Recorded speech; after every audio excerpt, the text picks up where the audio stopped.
Janagama BRS MLA Palla రాజేశ్వరరెడ్డిపై కేసు నమోదైంది. మేడ్చల్ జిల్లా ఘట్కేసర్ మండలం వెంకటాపూర్ రెవెన్యూ పరిధిలోని నాదం చెరువు బఫర్ జోన్లో సుమారు ఎకరన్నర భూమిలో అనురాగ్ ఇన్స్టిట్యూట్ నిర్మాణం చేపట్టారని ఇరిగేషన్ శాఖ AE Paramesh Pocharam IT corridor పిఎస్లో ఫిర్యాదు చేశారు. అక్రమ నిర్మాణాలపై చర్యలు తీసుకోవాలని ఫిర్యాదులో పేర్కొన్నారు. ఆయన ఫిర్యాదు మేరకు కేసు నమోదు చేసిన పోచారం ఐటీ క్యాడర్ పోలీసులు కాలేజీ బిల్డింగ్స్ ను కూల్చివేసే అవకాశం ఉన్నట్టుగా తెలుస్తోంది. ఇక మరోవైపు అనురాగ్ విద్యా సంస్థల నిర్మాణాలు చెరువు బఫర్ జోన్లో నిర్మించలేదని పల్లా రాజేశ్వరరెడ్డి తెలిపారు. నిర్మాణాలకు నీటిపారుదల శాఖ 2017లో ఎన్ఓసీ ఇచ్చిందని తెలిపారు. కలెక్టర్ కూడా ఎన్ఓసీ ఇచ్చారన్నారు.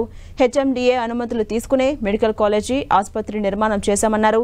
అన్ని అనుమతులున్నా అక్రమంగా కేసులు పెట్టారని పల్లా ఆరోపించారు. నోటీసులు ఇవ్వకుండా తమ వివరణ తీసుకోకుండా విద్యార్థుల భవిష్యత్తు నాశనం చేయొద్దని కోరారు. అనుమతులు పరిశీలించి తదుపరి చర్యలు తీసుకోవాలని పల్లా రాజేశ్వరరెడ్డి ఈ నేపథ్యంలో కోరారు. ఇక పల్లా రాజేశ్వరరెడ్డి దాఖలు చేసిన పిటిషన్పై హైకోర్టులో వాదనలు ముగిశాయి. పల్లా పిటిషన్పై విచారణ జరిపిన న్యాయస్థానం నిబంధనల ప్రకారమే నడుచుకోవాలని సూచించింది. నాదం చెరువు బఫర్ జోన్లో తమ యూనివర్సిటీ లేదని పల్లా తరపు న్యాయవాదులు వాదనలు వినిపించారు.